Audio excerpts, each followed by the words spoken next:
So hi guys, welcome back to my YouTube channel. तो आज हम जिस टॉपिक के बारे में बात कर रहे हैं that is Saturn in all 12 houses and this is a very special video because Saturn के बारे में अगर आप रिसर्च करो तो सैटर्न एक प्लैनेट है जो डीकोड नहीं हो सकता इजीली। आपको हर कोई बोलेगा कि सैटर्न के लिए आप क्या करो, आपको हार्डवर्क करना है, सैटर्न आपको रिजल्ट देगा ही देगा। आपको सारी ऐसी ऐसी बातें बोलेंगे। कोई आपको ये नहीं बताएगा कि सैटर्न मर्क्यूरी से कंट्रोल हो सकता है। कोई आपको ये नहीं बताएगा सैटर्न मार्स से कंट्रोल हो सकता है। एक हॉरोस्कोप में सैटर्न की इतनी ज़्यादा इंपॉर्टेंस है कि वो पूरे हॉरोस्कोप पे उनका इफेक्ट आपको देखने मिलेगा बिकॉज सैटर्न खुद 2 घरों के मालिक है, 3 एस्पेक्ट्स है और कहीं ना कहीं कंजंक्शंस में, एस्पेक्ट्स में, कहीं ना कहीं नक्षत्र एक्सचेंज में कुछ ना कुछ रिलेशनशिप ऐसा होता है कि सैटर्न ऑलमोस्ट कुंडली के 12 भाव में से 9 से 10 भाव में या फिर पूरे 12 भाव में उनका इफेक्ट आपको देखने मिलता है।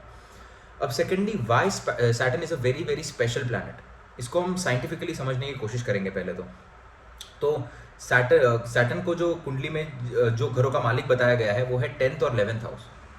साइमल्टेनियसली 2 घर, एक के बाद एक घर, उनके मालिक है सैटर्न। इससे अगर आप भागवतम का कॉन्सेप्ट लगाओगे तो आप पहले भाव से जो दूसरा भाव होता है वो उसका गेन का भाव होता है। फॉर एग्जाम्पल, कुंडली में जो पहला भाव है आपका, उसके बाद उसका सेकेंड हाउस, मतलब नेचुरली भी वो सेकेंड हाउस हो गया, वो आपके फर्स्ट हाउस का गेन का भाव है। अगर आप 6th हाउस को देखेंगे तो 6th हाउस का जो गेन का भाव है वो आपका 7th हाउस है।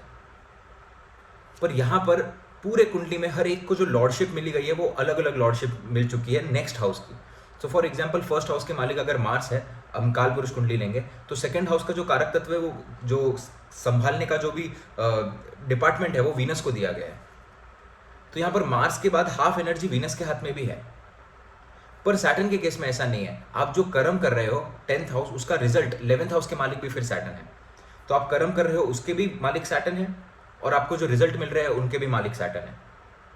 तो आप समझ सकते हैं कि 2 कुंडली के मोस्ट इंपॉर्टेंट भाव, जिसके लिए इंसान जाना जाता है, जिसके लिए इंसान जीता है, वो दोनों भाव के जो मालिक है वो सैटर्न हो जाते हैं यहाँ पर। इसीलिए that is the reason Saturn is a very very special planet, क्योंकि आप जो कर्म कर रहे हो वो भी उन्हीं के हाथ में और आप रिजल्ट देना भी उन्हीं के हाथ में। इसीलिए मैं ऐसे मानता भी हूँ और ये कुंडली में देखा भी गया कि एक्वेरियस का सैटर्न होता है वो बहुत ज़्यादा अच्छा होता है। Even though it is near debilitation, वो डेबिलिटेशन की तरफ ज़्यादा तेज़ी से बढ़ेंगे कैप्रिकॉन करते, बट एक्वेरियस का सैटर्न होता है वो रिजल्ट गिविंग सैटर्न होता है। और कैप्रिकॉन का जो सैटर्न होता है वो आपको कर्म कराता है और फिर आपको लेटर स्टेज पे रिजल्ट देता है। वो आपको कर्म पे ज़्यादा फोकस रहेगा वैसे इंसान का, एक्वेरियस वाले का आपका रिजल्ट पे ज़्यादा फोकस रहेगा। तो सैटर्न को समझना बहुत ज़्यादा इंपॉर्टेंट है। तो इस बात से आपको इतना तो क्लियर हो ही गया होगा कि सैटर्न 10th हाउस का मालिक है तो सैटर्न कर्म का मालिक है और सैटर्न आपका रिजल्ट का भी मालिक है। और सैटर्न का जो कर्म का मालिक है 10th हाउस, वो एक बहुत ज़्यादा कोल्ड प्लेस है। 10th house is a very cold place. वहाँ पर आपको कंटिन्यूस आपका फोकस रहना चाहिए, कंटिन्यूस आपको काम करना पड़ता है वहाँ पर, फिर आपको कहीं ना कहीं जाकर एक्वेरियस में रिजल्ट मिलते हैं। तो let's talk about Saturn in the first house now. तो जिनका सैटर्न प्रथम भाव में होता है, यहाँ पर डिपेंड करता है कि सैटर्न पॉजिटिव है या नेगेटिव है। यहाँ पर राशि वाइज बहुत ज़्यादा फर्क देखने मिलेगा आपको, एस्पेक्ट वाइज फिर से बहुत ज़्यादा फर्क देखने मिलेगा, नक्षत्र वाइज बहुत ज़्यादा फर्क देखने मिलेगा। बट हम अभी सिर्फ बेसिक्स डिस्कस कर रहे हैं, only the basics, we are discussing only basics. तो यहाँ पर आप कुछ चीज़ें हैं उसको कनेक्ट कर पाओगे और आई होप कि उसके अंदर से आपको कुछ जो रेमेडी आपको आएगी, रेमेडी सेम होगी कुछ भी चीज़ों के लिए। फॉर एग्जाम्पल, अगर सैटर्न फर्स्ट हाउस में है, even though it is exalted, अगर वो प्रॉब्लम दे रहा है तो सैटर्न की जो रेमेडी होगी वो सेम होगी। क्योंकि हम यहाँ पर ना लाल किताब की रेमेडीज़ की बात कर रहे हैं, ना हम ऐसी कोई रेमेडीज़ की बात कर रहे हैं, तांत्रिक रेमेडीज़ की बात कर रहे हैं जो आउट ऑफ द बॉक्स है। यहाँ पर हम वैदिक रेमेडीज़ की बात कर रहे हैं, जो धार्मिक रेमेडीज़, जो धर्म से आती है, जुपिटेरियन रेमेडीज़ की बात कर रहे हैं। Saturn in the first house. तो यहाँ पर सैटर्न जिनके पहले भाव में होता है वो होता है एक leader. He can be a very good leader, he rules over city और it is a very benefic placement Saturn in the first house. लोग इसको खराब प्लेसमेंट बोल सकते हैं, उसके कुछ रीजंस है, बिकॉज यहाँ पर ये बचपन में तकलीफें देता है Saturn in the first house.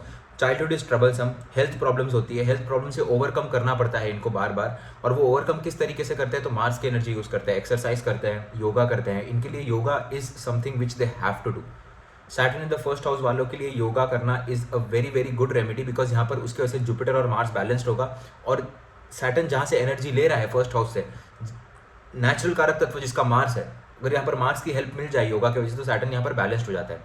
Saturn in the first house वाले को एक दिक्कत रहती है कि बॉडी में हमेशा ऑक्सीजन की कमी रहती है, जिसकी वजह से ये बहुत ज़्यादा लेजी और डिम फील करते हैं फुल टाइम। लाइफ में स्ट्रगल्स बहुत ज़्यादा होते हैं इनिशियल स्टेज पे। बचपन यहाँ पर थोड़ा ख़राब होता है क्योंकि ताने सुनने मिलते हैं लोगों के, डिसरिस्पेक्ट फेस करने मिलती है। बट स्लोली एंड ग्रेजुअली यहाँ पर लाइफ चेंज हो जाती है और इनको पोजीशन मिलती जाती है लाइफ में। सो this is a very good thing again. If Saturn is positive here, extremely positive, तो यहाँ पर इंसान रिबेलियस होता है, और रिबेलियस होने की वजह से वो काम बहुत ज़्यादा फास्ट करता है, जिसकी वजह से उसको पोजीशन जो मिल जाती है वो 36 के पहले मिलने के भी चांसेस होते हैं. आप हमेशा इस तरीके से नहीं बोल सकते कि Saturn if it is slow moving planet और फर्स्ट हाउस में तो आपको लेटर स्टेज पे ही वो पोजीशन और रिकग्निशन देगा. नहीं, अगर सैटर्न यहाँ पर मार्स के इन्फ्लुएंस में है, जुपिटर के इन्फ्लुएंस में है, तो आप काफ़ी जल्दी एज में भी आपको रिकग्निशन मिल सकता है. बट चाइल्डहुड यहाँ पर मोर और लेस नॉट वेरी पॉजिटिव. यहाँ पर कुछ ना कुछ ट्रॉमा और ऐसा सब देखने मिलता है. इन लोग को एंग्जाइटी अटैक्स देखने मिलते हैं, lack of minerals in the body, और ये बहुत ज़्यादा इंट्रोवर्ट और स्लो भी होते हैं. भले यहाँ पर मार्स की एनर्जी हो, मार्स की एनर्जी अगर सैटर्न के ऊपर बहुत ज़्यादा पड़े तो इरिटेटेड फील करता है इंसान, कभी बहुत फास्ट काम करेगा, कभी बहुत स्लो काम करेगा. और यहाँ पर सिर्फ सैटर्न का अगर इन्फ्लुएंस है तो इंसान बहुत ज़्यादा स्लो मूविंग होता है, एकदम आरामदायक होता है, इंट्रोवर्ट होता है, उसको किसी से कुछ लेना देना नहीं होता, वो अपने अपने काम में ही फोकस्ड रहता है, फुल टाइम वो अपने काम में रहता है. सैटर्न द फर्स्ट हाउस वालों को एक्सट्रीम पकड़ लेनी चाहिए बचपन में ही.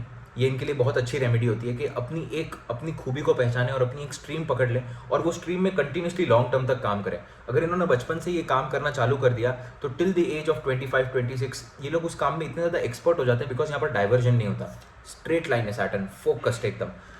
तो इसीलिए इन फ्यूचर जाके आफ्टर 36 आफ्टर 40 ये गाँव के मुखिया या फिर एक शहर के मुखिया बन सकते हैं, बहुत ज़्यादा पॉसिबिलिटी हो जाती है. Saturn in the first house are very good farmers. ये लोग फार्मिंग के फील्ड में बहुत ज़्यादा अच्छा काम कर सकते हैं. ये लोग ज़मीन से रिलेटेड जो भी काम होता है उसमें बहुत ज़्यादा अच्छा कर सकते हैं. माइनिंग में बहुत अच्छा काम कर सकते हैं ये लोग. तो overall it is a good position. But यहाँ पर बचपन थोड़ा ट्रॉमेटिक होता है, एंग्जाइटी अटैक्स हो सकते हैं, डिसरिस्पेक्ट फेस करनी पड़ सकती है, जिसकी वजह से ये लोग आगे बढ़ते हैं.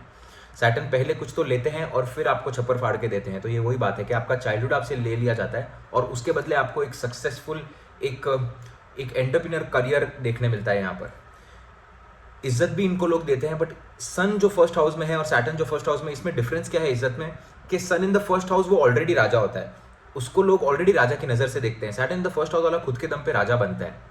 सो this is the case between Saturn and Sun in the first house. But overall it is a positive placement. यहाँ पर जुपिटर का इन्फ्लुएंस होना बहुत ज़रूरी है, नहीं तो ऐसे लोगों को प्रॉब्लम्स हो सकती है बचपन में, और अपनी पर्सनालिटी के लिए काफ़ी ज़्यादा इशू हो सकते हैं. तो इस बात का खास ध्यान रखना है. बाकी रेमेडी के लिए आप रोज़ योगा करें, आप मेडिटेशन करें, आप अपने आप को बहुत ज़्यादा स्टेबल रखें. और एक स्ट्रीम में अपने आप को अगर आप लगा दें तो आप जैसा काम कोई कर ही नहीं सकता, बिकॉज सैटर्न इज द कारक फॉर फोकस ऑल्सो. एक चीज़ बहुत लंबे समय तक करना वो सैटर्न के अंडर आता है. Saturn in the second house. Second house को समझते हैं पहले. सेकंड हाउस आपके धन का होता है, सेकंड हाउस आपके फेस का होता है, सेकंड हाउस आपकी टीथ भी कहीं ना कहीं रिप्रेजेंट करता है, आपकी लेफ्ट आई भी सेकंड हाउस है.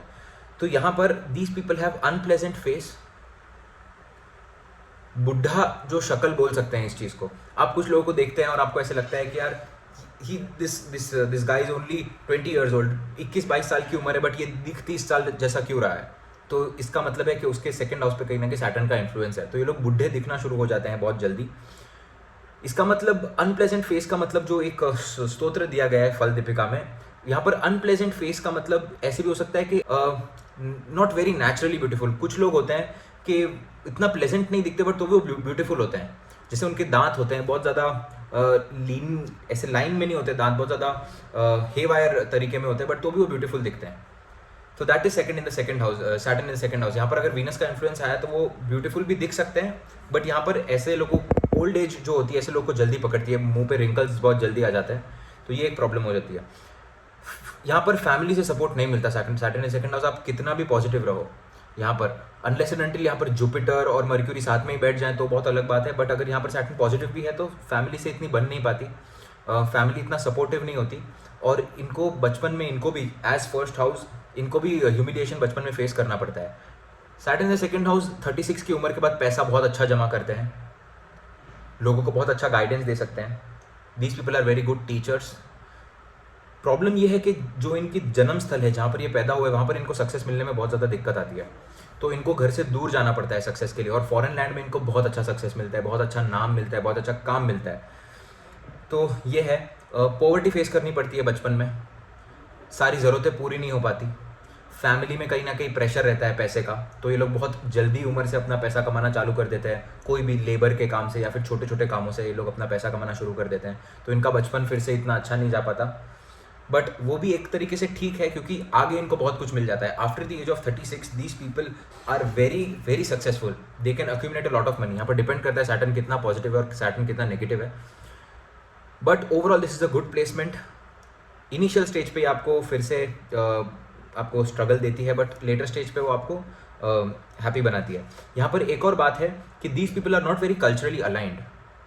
कल्चर जो होता है, जैसे आपको sun in the second house वाला मिलेगा कि वो अपनी फादर की बात मान रहा है, या फिर जो अपनी फैमिली, जो एथिक्स है, जो अपना रिलीजन है उसको फॉलो कर रहा है। Saturn in the second house culturally diverted होता है। वो बहुत ज़्यादा चांस होता है कि वो अपने परिवार से बाहर शादी करे, बाहर की लड़की लेकर आए, जो कि हमारे इंडियन कल्चर के हिसाब से आज भी अगर आप देखोगे तो लोग चाहते हैं कि अपने अपने रिलीजन में, अपने अपने कल्चर में शादी हो। यहाँ पर Saturn in the second house वाला रिबेलियस हो जाता है, क्योंकि उसको अपने कल्चर में वो काफ़ी सारा खामियां ढूंढना शुरू कर देता है। और अगर यहाँ पर 9th हाउस भी अगर नेगेटिव रहा तो फॉर श्योर बात हो जाती है कि वो बाहर ही रहता है और फिर से घर आने की उसकी इच्छा भी नहीं होती, क्योंकि वहाँ उसको रिकग्निशन मिलता है, वहाँ उसको जो कल्चर वो सोचता है वो उसको वो कल्चर भी मिल पाता है वहाँ पर।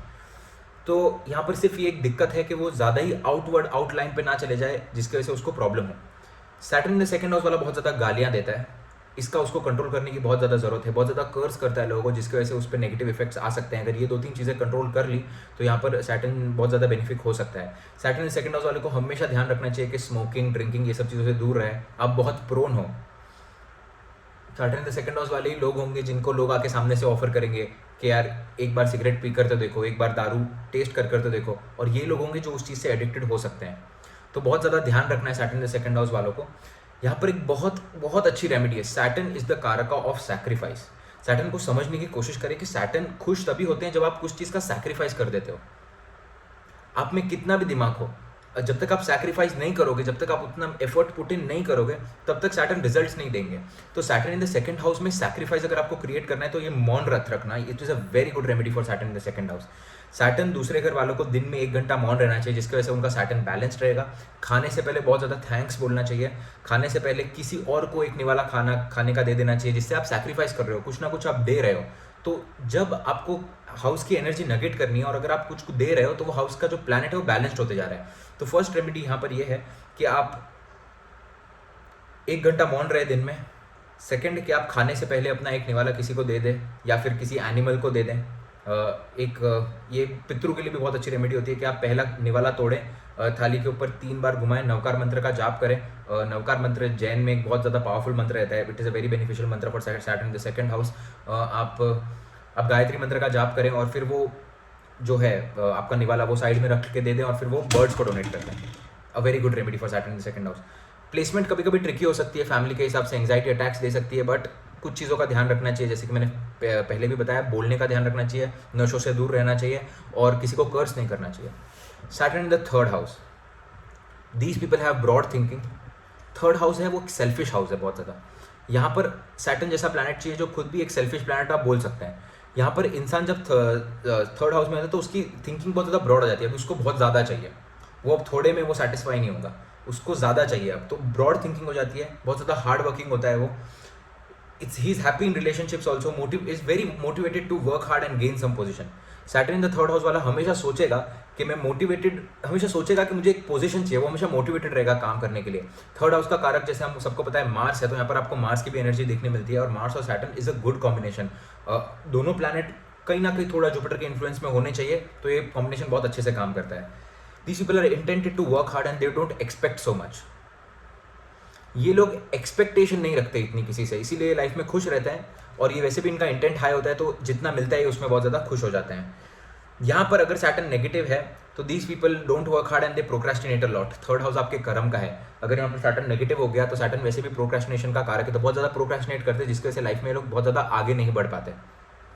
सैटर्न इन थर्ड हाउस वालों को रिलेशनशिप अच्छे चलते हैं, सब कुछ सही है, बट इनको लॉन्ग टर्म रिलेशनशिप में ही जाना चाहिए, इनको शॉर्ट टर्म रिलेशनशिप्स के बारे में नहीं सोचना चाहिए, क्योंकि सैटर्न की जो थर्ड एस्पेक्ट है वो आपके 5th हाउस पे गिर रही है। तो इस बात का आपको खास ध्यान रखना चाहिए।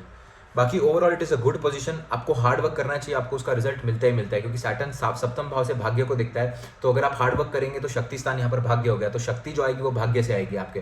तो आपका भाग्य तभी खुलेगा जब आप हार्ड वर्क करेंगे। So good placement, hard work करते रहे तो आपको रिजल्ट मिलते रहेगा।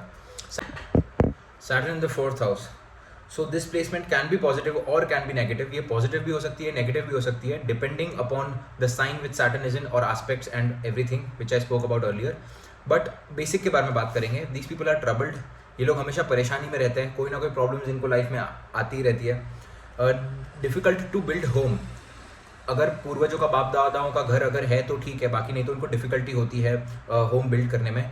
या इनको अगर घर बनाना चाहिए तो अपने जन्म स्थल से दूर घर बनाना चाहिए, वहाँ पर इनका काम फटाफट होता है। इन लोग अपने घर से और अपने मदर से दूर रहते हैं, और कोई ना कोई इलनेस इनको चाइल्डहुड में होती है। अब ज़रूरी नहीं है कि कोई इलनेस ही हो, कोई बीमारी हो, बट हो सकता है कि मिनरल्स की बॉडी में कमी हो। सैटर्न मिनरल्स का कारक है। 4th हाउस है जहाँ पर स्कैरसिटी क्रिएट करता है। 4th हाउस आपके बेसिक एजुकेशन का है, आपके बेसिक पालन पोषण का है, जिसके अंदर आप थोड़ा बहुत फूड को भी कहीं ना कहीं ले सकते हो, बिकॉज जो 2nd हाउस है वो इधर से 11th पोजिशन पे है। तो आपके न्यूट्रिएंट्स की कमी होना आपके बॉडी में, ये इसका मतलब ये होता है basically. Difficult to build home separated from mother. Mother यहाँ पर बहुत ज़्यादा स्ट्रॉन्ग हो सकती है, अब्यूसिव भी हो सकती है mother Saturn in the 4th house वाली की। या फिर मदर, अगर ये प्लेसमेंट पॉजिटिव है तो मदर डिसिप्लिन होती है, स्ट्रिक्ट होती है, बच्चा भी डिसिप्लिन होता है, जिसकी वजह से वो आगे बढ़ता है। So overall a balanced position, इतना खराब भी नहीं, इतना पॉजिटिव, इतना अच्छा भी नहीं, बट यहाँ पर एस्पेक्ट और ये सब चीज़ों का देखना बहुत ज़्यादा ज़रूरी है। अगर यहाँ पर प्लेसमेंट एक्सट्रीम पॉजिटिव पे अगर चली जाती है तो ऐसे लोगों के पास बड़ी गाड़ी होती है। These people have black cars. आप देखेंगे सैटर्न 4th हाउस वाले जो भी लोग हैं जिनके पास ब्लैक कार होना, अगर यहाँ पर प्लेसमेंट पॉजिटिव है, सैटर्न कैप्रिकॉन का या एक्वेरियस का है, यहाँ पर इन लोगों के पास बड़ी गाड़ी होती है और ब्लैक कार होती है, इनके पास जीप्स होती है, इनके पास सेट आपको normal. Saturn in the 5th house. Saturn in the 5th house, wrong knowledge और distance from the knowledge.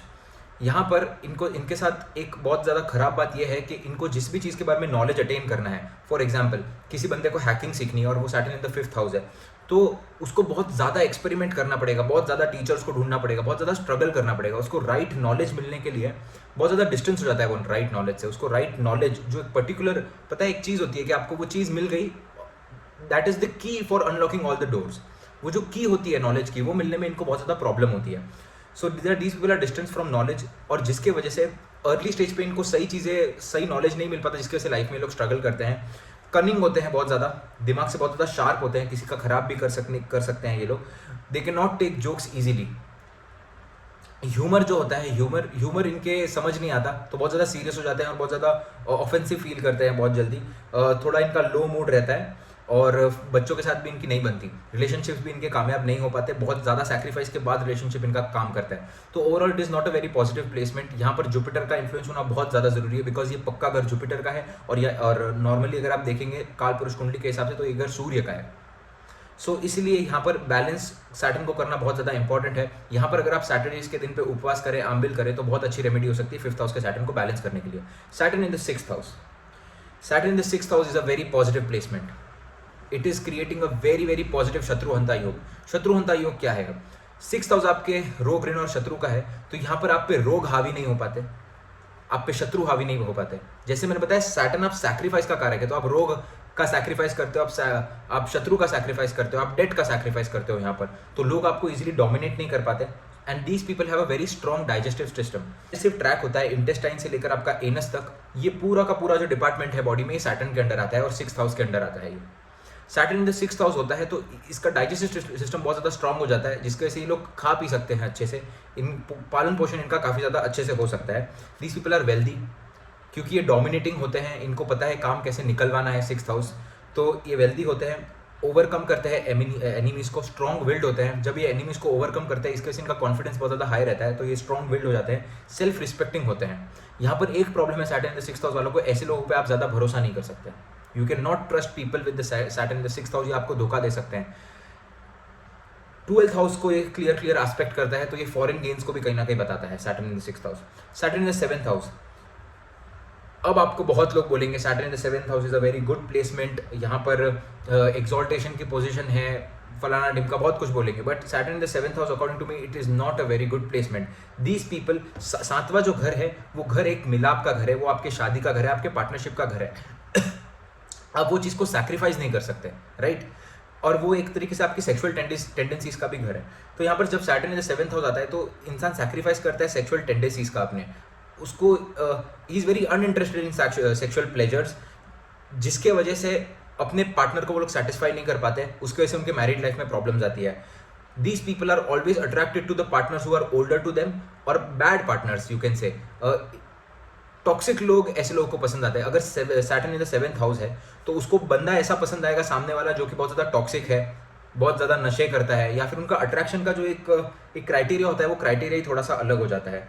These people can get irritated very fast, बहुत ज़्यादा इरिटेशन में होते हैं, इनको प्रॉब्लम हो सकता है इम्पोर्टेंसी का।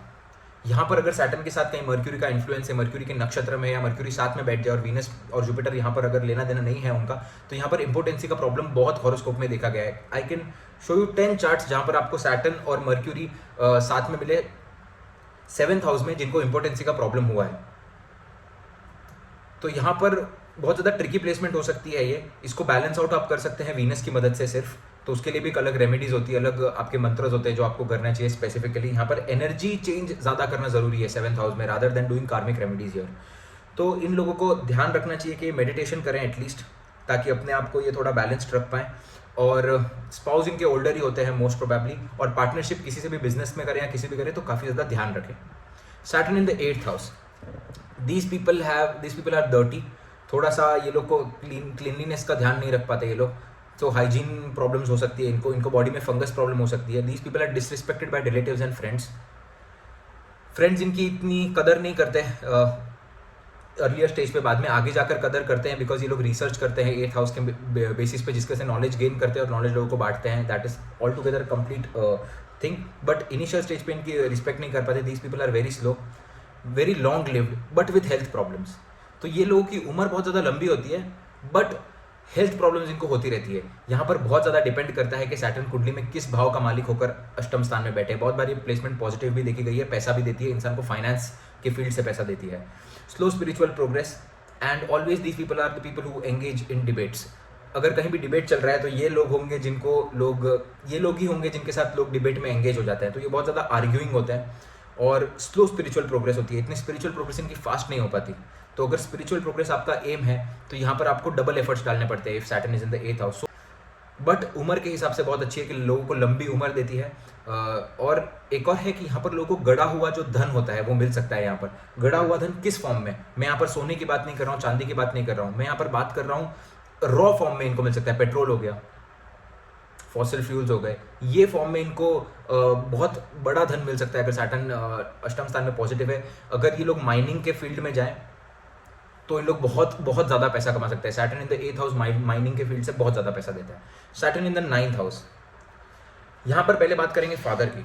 यहाँ पर सैटर्न और सन का एक नेचुरल कॉम्बिनेशन बन चुका है 9th हाउस में, और यहाँ पर father is really strict, binds their children in lot of restrictions. Father यहाँ पर बहुत ज़्यादा स्ट्रिक्ट होते हैं बचपन में, अपने बच्चों को ज़्यादा एक्सपोजर नहीं मिलने देते, उनको दोस्तों के साथ बाहर नहीं जाने देते, उनको ट्रिप्स पे नहीं जाने देंगे। Saturn in the 9th house वाले की आप बहुत बार देखोगे उनकी कंप्लेंट रहती है कि मेरे पापा मुझे अलाउ नहीं कर रहे इस जगह आने के लिए। बाकी दोस्त आपके जा रहे हैं, ट्रिप्स इंजॉय कर रहे हैं, आईवीज जा रहे हैं, सब कुछ कर रहे हैं, कॉलेज आ रहे हैं, बट इनके फादर होंगे वो इनको अलाउ नहीं करेंगे, जिसकी वजह से बच्चा बहुत ज़्यादा रिबेलियस हो जाता है। और रिबेलियस होने की वजह से लेटर स्टेज पे इनकी फैमिली के साथ बन नहीं पाती और फादर के साथ बन नहीं पाती। तो फादर के साथ यहाँ पर रिलेशनशिप मेंटेन करना और एक बैलेंस बनाना बहुत ज़्यादा इंपॉर्टेंट है। ये आपका कर्म भी है, और इनको लक का साथ भी मिल नहीं पाता टाइम पे। अगर इनको लक अपना इंक्रीज करना है तो इनको फादर के साथ रिलेशनशिप अच्छा करना पड़ेगा, bye hook or by crook, किसी भी तरीके से। तो यहाँ पर ये एक प्रॉब्लम होती है। और the person is a very difficult person. ये धर्म में इतना ज़्यादा बिलीव नहीं करता, अपने धर्म से बाहर जाने की बार बार कोशिश करता है, जिसकी वजह से भी फादर के साथ इनका रिलेशनशिप नहीं मेंटेन रह पाता। तो overall it is not a very good position, but later stage में अगर ये धर्म के साथ रहे, अपने फादर के साथ रिलेशनशिप बनाकर रखे। और एक और बहुत अच्छी रेमेडी है Saturn in the 9th house के लिए कि अपने फादर को टाइम पे कुछ ना कुछ प्रेजेंट्स आप देते रहें, अपने फादर को टाइम पे खुश करते रहें। उसकी वजह से आपका सैटर्न शांत रहेगा और आपका 9th हाउस ओवरऑल पॉजिटिव होते जाएगा। तो दिस इज इट। और धर्म में थोड़ा ज़्यादा ध्यान रहे, डाइवर्ट ना हो। These people are the people who can change their caste, they change their religion. जो मुस्लिम्स में कन्वर्ट हो जाते हैं, आप बहुत बार देखोगे Saturn in the 2nd, Saturn in the 4th and Saturn in the 9th house वाले होते हैं ये लोग। तो इस चीज़ का इनको खास ध्यान रखना चाहिए। Saturn in the 10th house, these people are long time workers in a specific field. Saturn in the 10th house आपको बहुत लोग बोलेंगे बहुत ज़्यादा अच्छा होता है। ये लेटर स्टेज पे of course this is a king maker placement. Saturn in 10th house आपको लेटर स्टेज पे आपको किंग बनाएगा, बट इनिशियल स्टेज पे आपको लॉन्ग टाइम तक एक ही फील्ड में, एक ही करियर में आपको कंटिन्यूसली घिसाना पड़ेगा, आपको कंटिन्यूसली एक ही फील्ड में ध्यान देना पड़ेगा। लेटर स्टेज पे बहुत ज़्यादा सक्सेसफुल हो जाते हैं ये लोग। If these people want to attain early success, they should do something related to ground या फिर समथिंग रिलेटेड टू ज़मीन। मार्स का यहाँ पर इन्फ्लुएंस होना बहुत ज़्यादा इंपॉर्टेंट है, बिकॉज मार्स 10th हाउस में एक्सॉल्टेशन के पोजीशन में आ जाते हैं। तो यहाँ पर अगर ये लोग फार्मिंग करें, ये लोग बायो प्रोडक्ट्स का काम करें, ये लोग सब्जियों का काम करें, तो इन लोग को अर्ली एज में भी सक्सेस मिल सकता है। ज़मीन से रिलेटेड काम करना इनके लिए बहुत ज़्यादा इंपॉर्टेंट होता है। स्लो एंड स्टेडी प्रोग्रेस आपको देखने मिलती है करियर में। आपको Saturn in the 10th house वाला इंसान कभी भी नीचे जाते हुए नहीं दिखेगा, वो भले ही धीरे धीरे जाएगा पर वो धीरे धीरे भी ऊपर की तरफ जाएगा।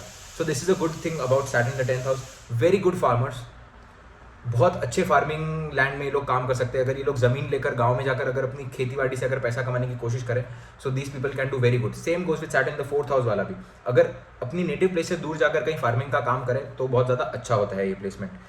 These people can be very good teachers, ये लोग लाइफ में हसल करते हैं, हर एक स्टेज को बहुत अच्छे से प्रॉब्लम सॉल्वर्स होते हैं Saturn in the 10th house, तो ये आगे जाकर बहुत अच्छे टीचर्स बन सकते हैं, बहुत अच्छे मोटिवेशनल स्पीकर्स बन सकते हैं। अ very good placement. Foreign land से इनको इनकम काफ़ी ज़्यादा अच्छी हो सकती है। सो लॉन्ग टाइम इनको काम करना है, एक ही चीज़ में इंटेंसिवली काम करना है। फार्मिंग का काम ये लोग कर सकते हैं, ज़मीन से रिलेटेड काम कर सकते हैं, तो इन लोग को जल्दी सक्सेस होने के चांसेस है। अदरवाइज 36 के एज के बाद तो इनका सक्सेस बहुत अच्छा होता है। Saturn in the 11th house, these people are long lived, उम्र बहुत अच्छी होती है। जैसे मैंने वीडियो के स्टार्ट में ही बताया कि एक्वेरियस में जब सैटर्न होता है तब वो रिजल्ट गिविंग सैटर्न होता है। तो Saturn in the 11th house यहाँ पर इनिशियल स्टेज पे 20-25 की उम्र तक वैसे भी ये बंदा जल्दी कमाना चालू कर देता है। Saturn in the 11th house वाला होता है, ये जल्दी से जल्दी इसको चुल होती है कि मैं पैसा कमाऊँ, मैं कुछ ना कुछ करते जाऊँ। सो these people start earning very in a very tender as, but उनको रिजल्ट थोड़ा 22-23 के आसपास जाकर उनका रिजल्ट, जब इनका मून मैच्योर हो जाता है तब इनको रिजल्ट थोड़ा अच्छे मिलना स्टार्ट हो जाता है। These people are long lived, they have steady wealth and increase in the steady wealth, heroic, और बहुत ज़्यादा हीरोइक होते हैं, लोगों के लिए खड़े होने वाले होते हैं। स्पेशली अगर यहाँ पर प्लेसमेंट पॉजिटिव हुई तो these people would be the people, जो एक स्ट्राइक होती है आपको लेबर की स्ट्राइक दिखने मिलेगी, उनके हेड जो होते हैं वो ये लोग होते हैं, हीरोइक होते हैं। इनके बहुत कम दोस्त होते हैं, इतने ज़्यादा दोस्त बना नहीं पाते क्योंकि बोलने में बहुत ज़्यादा मुंहफट होते हैं, गलत बोल सकते हैं अपने मुंह से। और यहाँ पर एक और प्रॉब्लम हो सकती है, अगर यहाँ पर सैटर्न नेगेटिव चला गया, यहाँ पर का अगर सैटर्न कहीं ना कहीं नेगेटिव केतु, नेगेटिव मार्स के इन्फ्लुएंस में आ गया, नेगेटिव डेबिलिटेड प्लैनेट के एस्पेक्ट में आ गया, तो ये लोग होते हैं जो अपने दोस्तों को लूटते हैं, अपने दोस्तों के साथ दगा करके उनसे पैसा खींचने की कोशिश करते हैं, क्योंकि by hook or by crook Saturn in the 11th house को पैसा चाहिए। जैसे वो अर्ली एज से चालू करते हैं, इंटेंसिटी बहुत ज़्यादा है होती है, तो ऐसे लोगों से भी थोड़ा बच के रहना चाहिए। Otherwise a good placement, if you NGO में काम करना है, ऐसा कुछ करना है, तो अ वेरी गुड प्लेसमेंट, आप धीरे धीरे ग्रो ही करोगे। Saturn in the 12th house, so these people are physically troubled. आप देखोगे Saturn in the 12th house वाला होगा, उसके शोल्डर थोड़े से झुके हुए होंगे, मतलब ऐसे आपको मार्स वाले ब्रॉड शोल्डर्स देखने नहीं मिलेंगे, शोल्डर्स थोड़े झुके हुए मिलेंगे इन लोगों के आपको। दीज पीपल आर चाइल्डलेस, इनको चिल्ड्रन होने में बहुत ज़्यादा प्रॉब्लम होती है। इसका मतलब आप कहीं ना कहीं कनेक्ट कर सकते हो कि this is the 8th position from the 5th house, that is the reason इनको चिल्ड्रन होने में बहुत ज़्यादा प्रॉब्लम होती है। इन लोग कई बार आपको देखोगे सेक्सुअल प्लेजर्स इनको मिल नहीं पाते, रात को सोने में इनको दिक्कत हो जाती है, और ये लोग बहुत इल डूइंग भी होते हैं। कई बार ये लोग लोगों का लॉस भी करवा सकते हैं, इंटेंशनली शेमलेस होते हैं, और स्लीपिंग प्रॉब्लम्स होती है। तो overall this is not a good position. But अगर ये इंसान फॉरेन लैंड चले जाए, अपने दिमाग को थोड़ा स्टेबल रखे, मेडिटेशन करे, स्पेशली मेडिटेशन करके 12th हाउस की एनर्जी को नगेट करे, तो ये पॉजिटिव भी हो सकती है प्लेसमेंट। और अगर सैटर्न की प्लेसमेंट पॉजिटिव है 12th हाउस में, तो कई बार ऐसा देखा गया है कि फॉरेन लैंड में मल्टीपल हाउसेज होते हैं इन लोगों के, सक्सेसफुल होते हैं ये फॉरेन लैंड जाकर ही, या फिर फॉरेन से रिलेटेड कुछ काम कर इनको ज़्यादा सक्सेस मिलता है। अगर ये इंडिया में भी है, तो अगर आपकी सैटर्न 12th हाउस की प्लेसमेंट है, तो आप मल्टीनेशनल कंपनीज में काम करें, जहाँ पर आप कुछ ना कुछ फॉरेन का एलिमेंट लाएं, जिसकी वजह से आप बैलेंस्ड रह पाएंगे। तो मल्टीपल हाउसेज होते हैं इनके, अगर ये प्लेसमेंट पॉजिटिव है तो। और लैंड में इनका काफ़ी अच्छा काम हो सकता है in the later stage. So this was about Saturn in the 12th houses, all 12 houses. So now let's talk about that one particular remedy, जो अगर आप करेंगे, अगर आपका सैटर्न कहीं भी है हॉरोस्कोप में, तो वो आपके काम आएगा। Usually people charge a lot of money for showing the simple remedies, but मैं चाहता हूँ कि ये वीडियो से ज़्यादा लोग अपना सैटर्न पॉजिटिव कर पाएँ, बिकॉज मैं इससे पर्सनली रिलेट करता हूँ सैटर्न की प्लेसमेंट से। Because I am born in 1999, और जिसकी वजह से जो भी इंसान 1999-2000 के आसपास बॉर्न हुए हैं, उनकी जो सैटर्न है वो डेबिलिएटेड है, जो नीच राशि में है सैटर्न। तो आप सैटर्न आपके हॉरोस्कोप में बहुत ज़्यादा स्पेसिफिक और बहुत ज़्यादा स्पेशल प्लैनेट बन जाता है। और मेरे तो नक्षत्र लॉर्ड भी सैटर्न है, तो सैटर्न पे मैंने बहुत ज़्यादा रिसर्च किया हुआ है, और जो रेमेडीज़ मेरे लिए काम करी, जो एक रेमेडी जो मेरे लिए बहुत अच्छी तरीके से काम करी, वो है सैटरडेज के दिन पे आयम्बिल करना। आयम्बिल एक जैन कॉन्सेप्ट है बेसिकली, जहाँ पर आप खाना खाते हो सैटरडेज के दिन पे, एक ही बार खाते हो दिन में, बट उसके अंदर कोई भी मसाला नहीं होता। आप खाली दाल बॉईल करके नमक डाल के उसमें खाते हो, बाकी कुछ भी नहीं करते हो। रोटी भी अगर आप खाते हो तो आप सिर्फ आटे की ऐसी रोटी बनाया करोगे, उसके अंदर ऑयल नहीं गिरेगा, कुछ भी ऐसी चीज़ नहीं गिरेगी जो आपको टेस्ट दे। तो इसका मतलब ये होता है कि आप सैटरडेज के दिन पे आप खाना सैक्रिफाइस कर रहे हो अपना, आप अपने आप को दुख दे रहे हो खाने के टाइम पे, क्योंकि वो टेस्ट नहीं आ पाता तो आपको भा नहीं रहा है वो, पर एट द सेम टाइम आप कम भी खा रहे हो। तो ऐसा नहीं कि आप कंप्लीटली उपास कर रहे हो, आप उपास कर रहे हो तो मतलब आप कुछ कर ही नहीं रहे हो, आपका माइंडसेट बन चुका है मैं कुछ खा ही नहीं रहा हूँ, तो इसके अंदर आप सैक्रिफाइस नहीं कर रहे हो किसी चीज़ का, सिर्फ अपने भूख का सैक्रिफाइस कर रहे हो। अगर आप आइमबिल करते हो, आइमबिल अगर आप नेट पे सर्च करोगे कि आइमबिल किस तरीके से होता है, आपको पूरा एक लिस्ट मिल जाएगा कि क्या क्या आप खा सकते हो आइमबिल में, आप क्या क्या नहीं खा सकते हो। बट अगर आप आइमबिल करते हो सैटरडेज के दिन पे, विदाउट मिर्च मसाला कुछ भी, विदाउट ऑयल का खाना खाते हो, खाली दिन में एक ही बार खाना होता है आपको एक ही जगह पर बैठकर, तो ये एक बहुत अच्छी स्पेसिफिक रेमेडी है। अगर आप ये करते हो तो आपका सैटर्न कहीं भी है हॉरोस्कोप में, कहीं भी आपका सैटर्न है हॉरोस्कोप में, वो पॉजिटिव होना शुरू हो जाएगा। सैटरडेज के दिन पे आपको शिव जी के टेंपल जाना है, आपको नारियल चढ़ाना है शिव जी के टेंपल से और प्रे करना है सबके लिए, ओवरऑल मास के लिए, क्योंकि सैटर्न ओवरऑल मास का भी कारक होता है। थर्ड रेमेडी है, ये रेमेडी हर कोई कर सकता है, ये रेमेडी में आपको कोई स्ट्रगल करने की जरूरत नहीं होती। एवरी सैटरडे 22 का काउंट लीजिए, 2+2। सैटर्न अगर नेगेटिव होता है तो वो सबसे पहले नेगेटिव करता है राहु को और मून को। तो 22, अगर आप न्यूमरोलॉजिकली इस चीज़ को देखें तो 2 जो नंबर होता है वो मून का नंबर होता है, और 2+2 अगर आप करेंगे तो 4 जो नंबर होता है वो राहु का नंबर होता है। तो 22 वड़ा पाव, 22 समोसा पाव, ये लीजिए आप, और ये जाकर आप डोनेट करिए जो लोग आपसे सबॉर्डिनेट है, आपके वर्कर्स हैं, आपके वॉचमैन हैं, उन लोगों को। पर 22 का काउंट होना चाहिए और मोर, 22 और मोर के काउंट में आप डोनेट करिए वड़ा पाव, ऐसी चीज़, कोई चीज़ सैटरडेज को जो ऑयल इंक्लूड करती है। This is also very good remedy. अगर आप ये तीनों remedy for 4 months, I am not talking about 3 years 4 years, सिर्फ 4 मंथ्स के लिए अगर आप ये तीनों रेमेडी एवरी सैटरडे करते हैं तो आप बहुत ज़्यादा चेंज देख पाएंगे अपने करियर में, अपने लाइफ में, अपने हेल्थ में। So this is a very good remedy. All these 3 remedies are very good remedies to do. So if you like this content, do subscribe to my channel. और आपको सैटर्न से related अगर आपके कोई भी डाउट है तो आप कमेंट सेक्शन में बताएं। And thank you so much.